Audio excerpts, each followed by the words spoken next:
Today, I'm speaking with Trevor J. Wallace, who is aptly known by the online handle Worldwide Wallace. Trevor is an archaeologist, Explorers Club fellow, and expeditionary filmmaker. In this interview, we discuss his work as leader of the Menorca Shipwreck project. On this expedition, Trevor's crew of archaeologists and divers is investigating a series of shipwrecks off the coast of the Spanish island of Menorca, pulling 2,000 years of history out of the Mediterranean. Without further ado, my name is Sebastian Weatherby, and this is The Tell.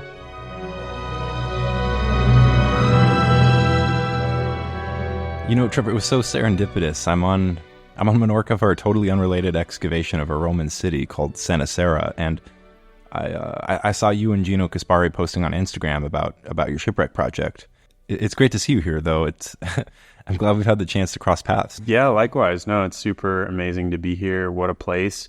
Awesome that we got to cross over with Gino as well. Yeah. He dives and, interested in shipwrecks as well. So you don't have to twist people's arm to come to America and dive on shipwrecks that often. I've been struck by how much archaeology is even going on in such a small place. From classical archaeology to underwater stuff, the density of prehistoric sites.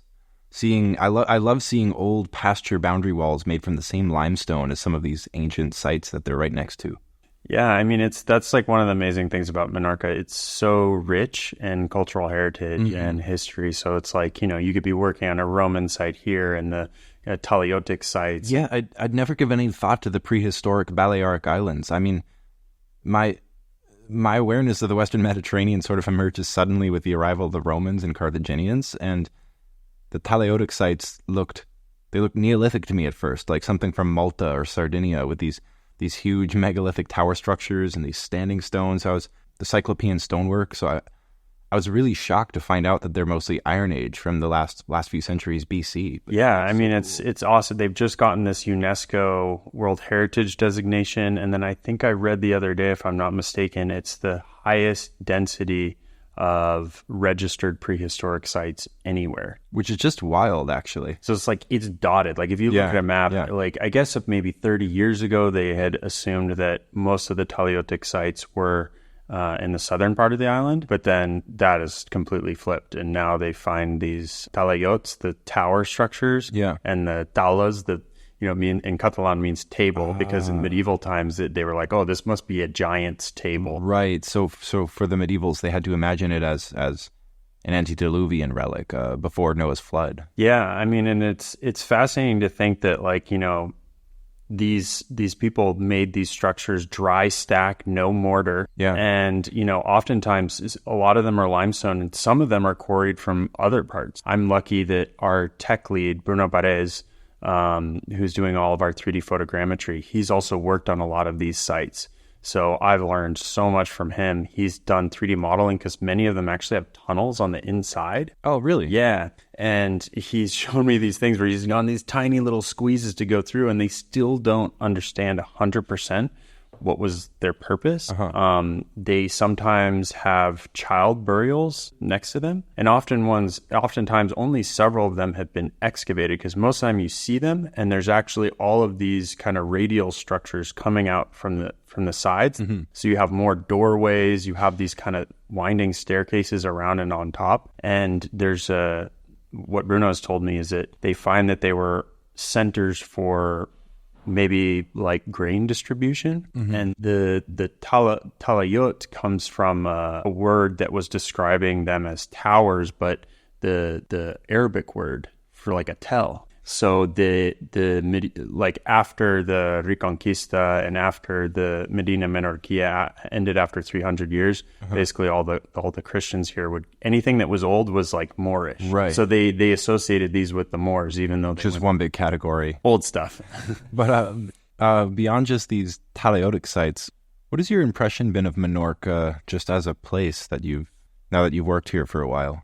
Yeah, I mean, it is this fascinating place because it's a crossroads. It's got these long, deep water ports. So, for example, on the eastern side of the island, Mahon or Mao has the second longest natural port in the world after Pearl Harbor. That's honestly really shocking to me for such a little-known place. Yeah, and it's just like, if you think about, east to west Mediterranean trade, it's an obvious stop-off. And, Menorca being the easternmost, it's a natural place that you would stop. Yeah, its position as a trade port and place of resupply through history is something I've been thinking about in the context of the dig I'm here in Menorca for. We're looking at a late antiquity basilica within the Roman city of Santa Sera, and one idea is that in late antiquity it was a stopping point for people going onwards as pilgrims to the Holy Land. But then there's also, for instance, an early Roman fort from when they first seized control of the island in the 2nd century BC after claiming hegemony following the Punic Wars, and it's trading hands from Carthaginian influence to Roman influence because of that same value and position within the world of maritime trade. Yeah, and it goes back super far. I mean, they have the 2 oldest sites are these dolmens, which are like, I think, close to 2000, 3000 BC. Oh, wow. There's few sites from that era. And then before the Taliotic people, there was the Naveta culture. And their Naveta has that root of like boat, because both their dwellings as well as there's a famous necropolis communal burial structure called Naveta de Stunons. Yeah. It's boat shaped. So it's like you think about these ancient people and you're like, oh, like if we could find one of those boats, that would be really cool. Oh, yeah. It's not that far from the mainland, from Barcelona coming. I mean, obviously the flight's only 45 minutes, but, by boat, you could imagine people crossing and arriving here, and they find these strange island species. Like there used to be a land bridge, so there was this goat called the Miatragus, which is it's like a miniature one. Yeah, little one with forward-facing eyes. And so... Ooh, I hadn't heard that part. That's kind of weird. Yeah, if you go to the Museo Cansaura, which I highly recommend for all of the museum lovers out there, and they have examples of these like forward-facing goat skulls that almost look like devils. And they even found a wood carving of like an anthropomorphic horned head in one of these caves from Taliotic era that was like... Oh. It was preserved in the cave. Yeah. So Bruno Paredes Sansano is our tech lead and one of the co-directors. He's an archaeologist specializing in 3D photogrammetry. And yeah, Bruno has 3D printed these as little gifts for our team. They're like super cool. How did you get your whole team? Well, I guess I should back up. How did this project even come about in the first place? It seems like to be diving for a shipwreck requires a lot of really specific background information and intel. So did you get tipped off by somebody, or, how did you get involved with some collaborators, and how did you find this site for a underwater archaeology project? Yeah, it's interesting because it's the very like unsexy part of archaeology, which is like finding the permits and the funding. And even knowing where an available project could be. Yeah, so I kind of like went backwards into it. So I had actually had a donor from the Philip Stevenson Foundation who had funded my work in Siberia. He was a friend from years back and, was inspired and wanted to, fund things related with archaeology, but ultimately the Stevenson Foundation is dedicated to ocean work. Right, yeah. And Siberia being the furthest place from any ocean, he was gently nudging me to maybe... subtly hinting you should make a change. Yeah, or like, find some side quests. I mean, he didn't have to twist my arm. I have always dreamed of doing underwater archaeology, and not that there's sort of one big distinction. Everyone thinks underwater archaeology has to do with shipwrecks. There's these sort of overlapping fields of maritime archaeology, nautical archaeology, which is its own thing. There's lots of lakeside settlements, sunken caves that are also underwater archaeology.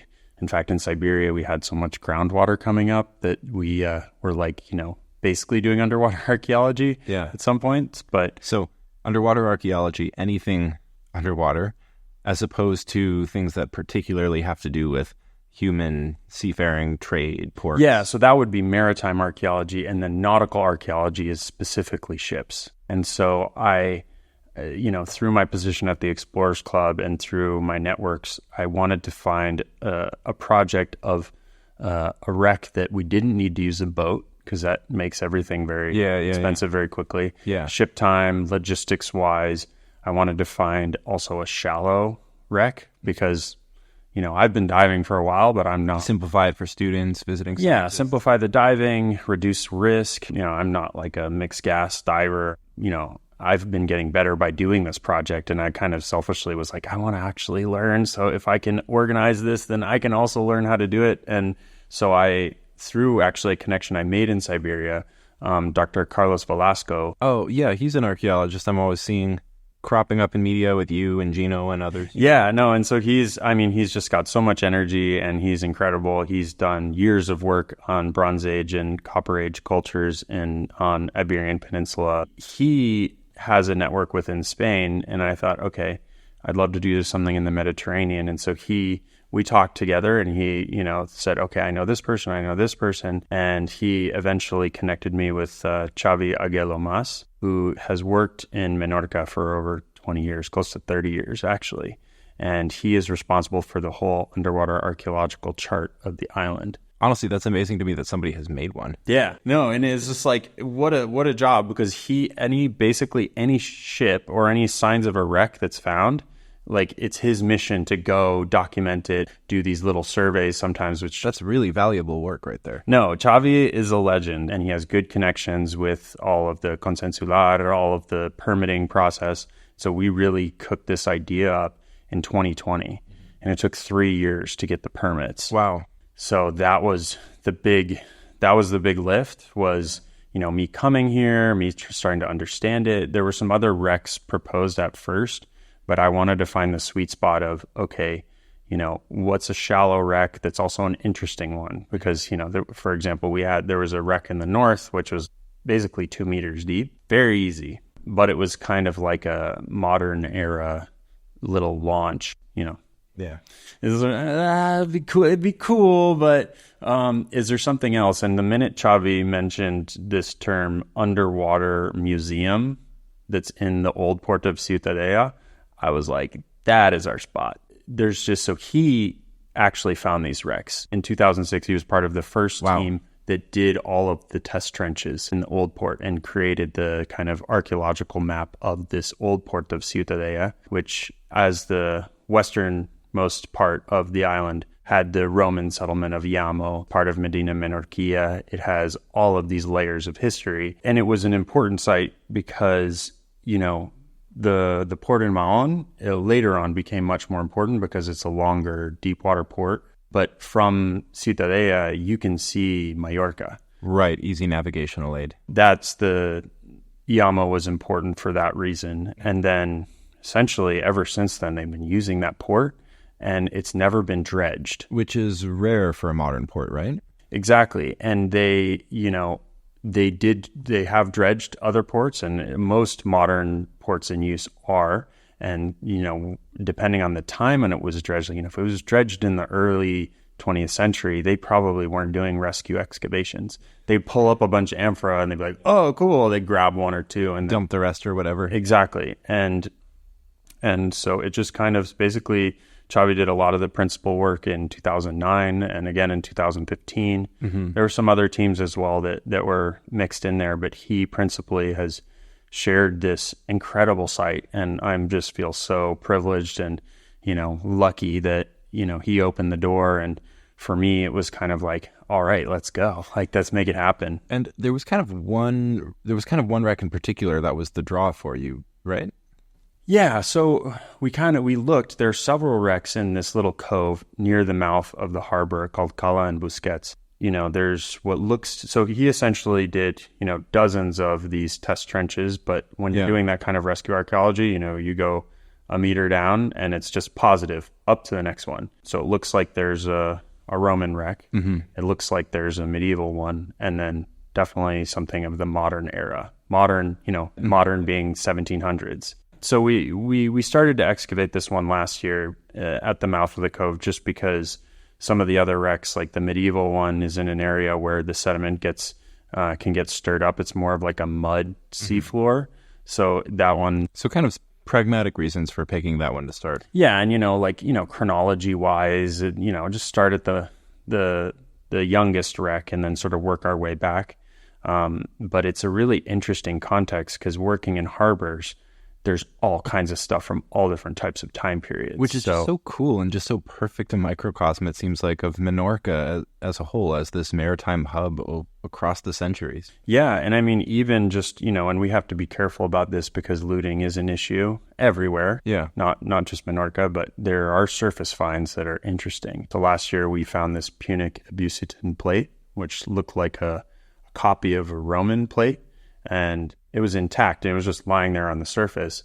And, we're leaving basically everything in situ, or trying to, but this looked interesting. So we brought it up, and it happened to have an inscription on the bottom, which is fascinating because it's in Latin and also like a Punic language. And we're working with some specialists on deciphering it. It looks like it was even some kind of like a cheeky joke. The guy who wrote it, or the person that wrote it, referring to themselves as a prince. Just like, oh yeah, I'm a prince. This is my plate. I'm a prince.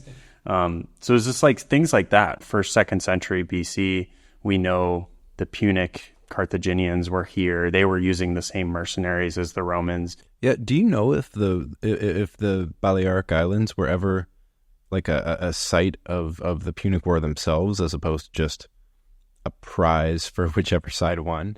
Yeah, so I'm definitely not an expert in this, but we visited the other day the site of Torrentes del Galmes, and there is what looks, a house site that looks like dating back to that time during the Punic Wars, where it looks like the people just up and left. And so there's some interesting questions, not any conclusive evidence, but there was definitely some friction there. And I think you look back further and there was definitely trade going through. I mean, in that same site, which is the most extensively excavated site, that's where they found the little bronze statue of Imhotep, which was probably through Phoenician, Greek traders that ended up there. Doesn't mean there were Egyptians here, but it definitely meant, the Mediterranean's super interconnected. And we do know that the Carthaginians they didn't create settlements like the Romans did in the same way that there was Sanisera, Iamo, and Maon. Yeah, and it's interesting. I guess the way it worked in Sanisera is it started just as this little Roman military base, fort, and attached port, and then over decades afterwards, slowly built out into more of a real town. Yeah, it's like Chavi does we went up to the lighthouse up there, and he kind of paints the picture, and it's an interesting one because up there in the north, it's like strikingly beautiful, a little bit of a different environment than here. Yeah, it almost feels like the desert southwest, and then with these seaside cliffs and everything. But it would have been a kind of gnarly place to be. Like, it's sort of this windswept, if you were posted somewhere as a Roman soldier during these times, I don't know, it would have been kind of slim pickings for food and resources. And, now it's you see these beautiful, that little house that's on the peninsula. Yeah. Oh man, it's so picturesque. And it's just but back then it was just difficult, relatively arid in some parts. And yeah, definitely windswept. The Tramontana winds that come off of the Pyrenees just slam that northern coast. So within the multiple shipwrecks of your site, I know you're focused on the later wreck, but do you have a sense for the age of the Roman wreck or ballpark? We haven't excavated it. This was just, it is much deeper. It's probably, I think Chavi said more than 2-3 meters below the seafloor. Yeah, that seems like a lot of ground to move when you're underwater. Yeah, and we use a water dredge, like a very soft vacuum to remove sediment. For those, you really need air vacuums, which are more dangerous to have around the divers, you mean? Yeah, I mean, you can imagine the scenario where you have your main regulator and your secondary, your octopus, which is sort of, if there's something wrong with your main regulator, use that secondary one. And I've heard kind of horror stories if you're working on an airlift, the secondary getting sucked into it and depleting your air in a minute. Yeah, that's scary. And there's so much, once you're excavating, there's so much sediment around you. So you're sometimes blind. And it's a part of a training that we do to get comfortable in low visibility, but I'm definitely not at that level yet where I feel comfortable like excavating with air. But it is useful. It's useful to get down deeper and be able to make some headway, because otherwise you're just, taking and the stratigraphy is a little bit different underwater. Yeah, I'd imagine that water currents, tides, that kind of thing must just turn clean stratigraphic layers into a strange churned up mix, or that's what I'd picture. Is it like that? It definitely depends on the site, but yeah. Mm-hmm. So I guess trying to go in order from oldest to youngest, as much as that's relevant in this context. Have you done any work on the medieval wreck? Yes. So we're going to get some samples this year. That's exciting to test. Yeah, I think that's the sort of evidence that we're building. Last year we had a decent sized trench where we were able to get an idea, but this year we're getting serious about some scientific results. We are very lucky to have Aymar, who's a PhD student, who is going to be taking the samples. His specialty is identifying different tree species, because not only do we have different time periods, but during the 1700s, the British were here, the French were here. Aha. Okay. So you're differentiating in terms of shipbuilding, the materials available to different people, and I also saw that you've been doing historic background research as well, like looking at old archives in Barcelona and Menorca.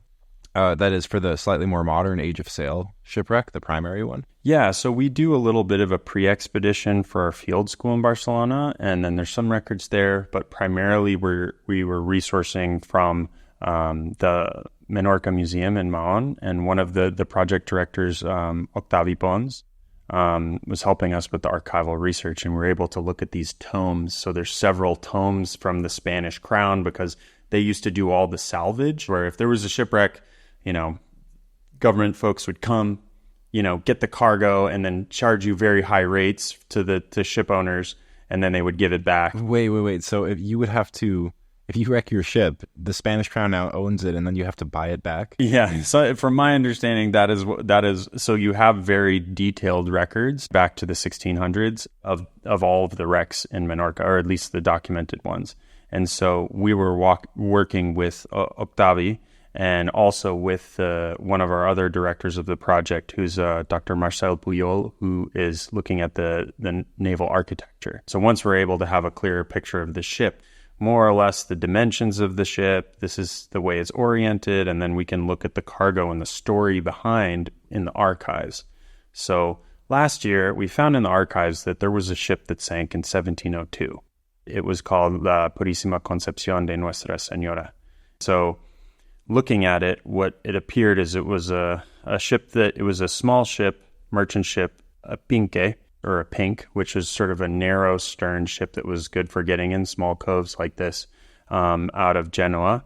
And it was kind of doing this trade route back and forth. What happened is it wrecked, and then it was partially, all the cargo was salvaged, but then there was also accounts of the owner of the ship hiring two carpenters and dismantling part of the wood and giving half the wood to the town and then keeping the rest. So we were always keeping our eye out for saw marks and things like that, but we didn't find any. Aha, so the plot thickens. So we found a lot of ceramics last year that were just strange. They were like 20 centimeters above the hull of the ship, above the frames. And I'll explain more sort of how our process goes and how we found these, but essentially they were medieval. Oh. What are these doing here? This is strange. Ultimately, there was such a collection of these ceramics that in a harbor, everything's mixed together. Yeah. So at first it was, maybe it was just chucked. It's like that was the garbage disposal of pre-contemporary times. It could have just been incidental, but they were intact. There was a large grouping of them, and we've found more and more. So, and then when we started thinking about it logically, and you look at old maps of Cala and Busquets, there were two beaches that went back in antiquity. So they built a road that kind of goes behind the cove, and that covered the beaches. So if you're thinking from the perspective of the owner of the ship, if it sank in 3-4 meters. It's imaginable that they'd be able to haul pretty much the whole ship, even if it's, a 60, 70 foot, merchant vessel. They'd be able to haul it to one of these beaches and dismantle it there. So La Purísima Concepción might not even be in the cove. That's still part of the mystery that's, unfolding. But what we do know is that we have, all these ceramic vessels, and we're opening our trench. We have Aymar and Dr. Puyol, who will be able to actually analyze the nautical architecture from our 3D models, from diving on the site. But it looks big. It also, what we have now might be bigger than the Purísima Concepción. So then does that mean potentially you're dealing with another medieval wreck? We don't know, but this year it started to look like there's 2 wrecks stacked on top of each other. Whoa, okay. So in that case then... There might be a modern wreck on top of the medieval wreck. And modern meaning Menorca modern, right? Yeah, 1700s, when, maybe it wasn't in the archives in Mahon because it's a British ship. Because after the Spanish War of Succession with the Treaty of Utrecht in 1714, this was the war between the Bourbon king coming from France and an Austrian Habsburg who, fought this war, and actually sort of Catalonians and Menorca were sort of not on the side of the Bourbons. Oh, okay. And the British also sided with the Austrian king, but somewhere in the shakeup of the war that lasted over 10 years, Menorca became a British territory. Roughly 100 years. Like I said, there was a bit in there. It was also France. Yeah, I've seen some of the old watchtowers spaced around the island, specifically built by the British to watch for French vessels. So hypothetically, we could have a British or French wreck. Okay, that would be extremely cool. Yeah, and so that's why, Aymar doing the analysis of the wood and, actually C14 dating it as well, doing some wiggle matching, that will help us a tremendous amount. I think it's a very fun and poetic parallel historically between the ancient Menorca in which the Romans and the Carthaginians are jostling for control over this strategic island, and then fast forward 2,000 years, and you have the French and the British jostling for control of the island in the exact same way. Yeah, it's kind of this nexus of activity, and it was part of Barbarossa, Redbeard was here as well, and it's just it makes sense. It's there are these nodes of cultural richness, but ultimately there's cultural richness everywhere if you go just beneath the surface. But I found a lot of these places too, which might be vacation destinations or things like that, like being based in Hawaii. I'm really blessed to have worked on a project out at Polihale, which is an ancestral burial ground and has massive heiau complex, a temple complex. People see it as just an awesome beach to drink a beer and, watch the sunset. But yeah, I think that's something. I got asked to just do a TED talk or a TEDx talk. And that was, I'm trying to figure out what my topic is going to be. And it's I'm starting to think historical context, understanding where you are. It's not just so it can be protected. It's enriching to visit a place, to live in a place, and actually know where you are, know the layer of history. Yeah, there's a quote from an author, Craig Childs, that I think you would really appreciate about this exact feeling, meditating on this. It's every step has already been taken. Every story has already been told. The land is not newly discovered. So full of legends, you might mistake them for rocks. That's a great one. Yeah, I mean, I think it's you hear these trends in slow travel and places that suffer from over-tourism. Because Menorca as well, when I was thinking of this idea of a field school and bringing people here, there's people's they're chock full of visitors over the summer, overwhelmed. The commercialization of places that have, just a fundamental natural beauty. It's just beautiful here. You can't, the sunsets are incredible. The beaches are amazing. It's just, the food is great. It's a great place to visit, but I think you get a lot more even if you just dip your toe in. You don't need to excavate or be part of an archaeological project, but it's just it kind of reorients experience of a place when you know how far it goes back and just the richness. Mm-hmm. Absolutely. What does an average day on the site look like? Yeah. So basically a day on our site, you know, me and Chavi wake up early with Bruno and we go there at dawn. We check the conditions because we are doing a field school. You know, we can work in low visibility. It's possible, but we try to choose the days that are going to be relatively good visibility because it is an active harbor. That's the biggest safety risk is we have our little floating platform, which one of our partners, Servisub, is like an industrial dive provider. So they built us a little floating dock that we put our motobombas, our like sort of generators, little Honda generators on top. And then those have these 2-inch blue hoses that go down from there and they go directly to our vacuums, which the vacuum has like a flexible end. And you imagine like a maybe 9-foot PVC pipe, which is the discharge. So it's got a Venturi effect sort of siphon that's sucking sediment and water in and then shooting it out. So what it's doing is it's sucking up all the loose sediment, but leaving like the big physical things like the artifacts behind to be picked up. Is that roughly?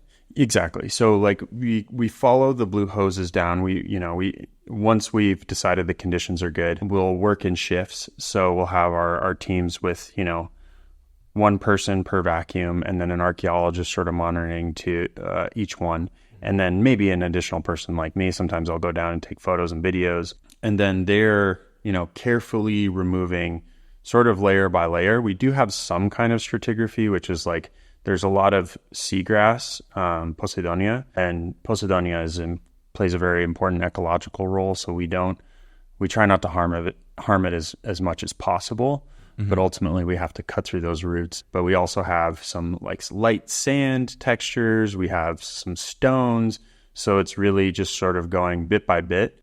Exposing the wreck as much as possible so that, you know, Marcel can do his work, understanding what we're looking at. And thus far, a lot of the finds have been ceramics, which hard to say if it's connected with the ship. Again, it's like it's all mixed together, and mm-hmm. I've been learning as I go. I'm an expedition leader, documentary filmmaker, and I've taken some archaeology classes in undergrad, but I'm not a PhD and I don't have a master's. I think to emphasize that too much, though, is to sell your archaeology chops short. I mean, I know I've seen your name on publications, probably more so than some grad students. Yeah, I mean, I love archaeology. I don't think you have to be an archaeologist to appreciate it and then understand real science and to be able to, that's what I have a background in education, and that has always been my niche, and where I get really passionate is trying to connect science to regular people, because I feel like people really want to understand archaeology. They want to be part of this great discovery, the mysteries, but what you get most often in the media is bullshit. Yeah. One of my go-to examples when I'm complaining about this is if you go to Amazon Books and you go to the ancient history section, and you look at the top bestsellers list, it's almost all filled with either Eric von Daniken and company, talking about ancient aliens, or it's Graham Hancock with a sort of, globe-spanning ancient civilization, lost Atlantean, that kind of stuff.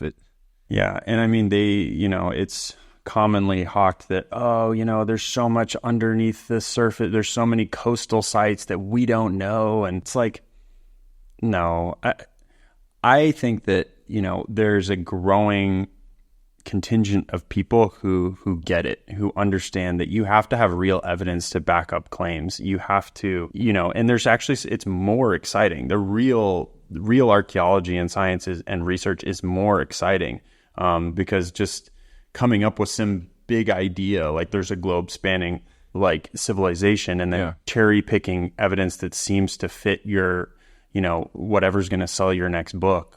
And one of their classic sort of conspiratorial talking points that I actually, I find I'm always surprised is wrong, is they'll talk about, X example, like underwater archaeology of this region, or maybe it'll be something like the frontiers of Amazonian archaeology. Like nobody has done any research.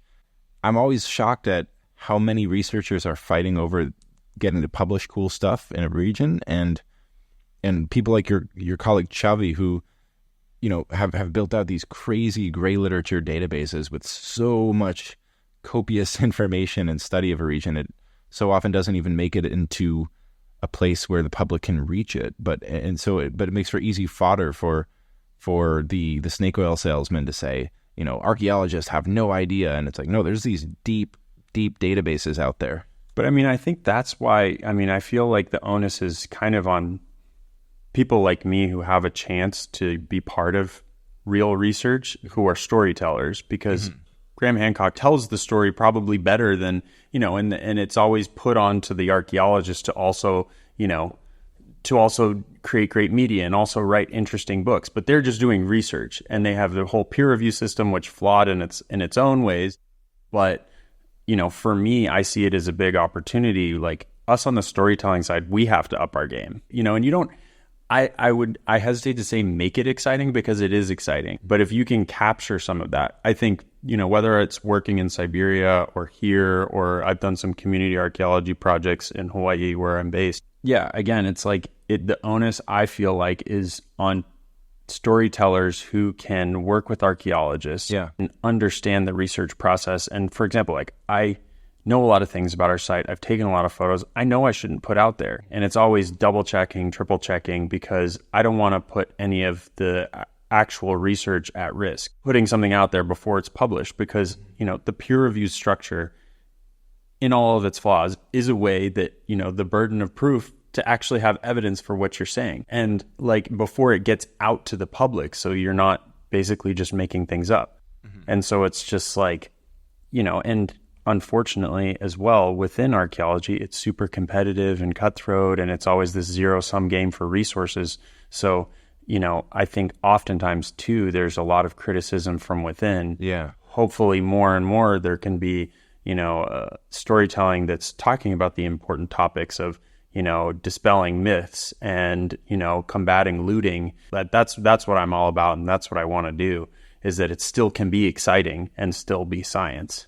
Well, on that note, before we finish up, there's a couple things I wanted to say. First of all, this is going to be released as part of Flint Dibble's Real Archaeology event, and so if you're curious to you know, follow any of the other creators who are making content for this, you can check hashtag Real Archaeology, or you can go to the website as well. And then also, Trevor, there's actually a chance for anyone listening that they could participate in this in the Menorca Shipwreck project in the future, right?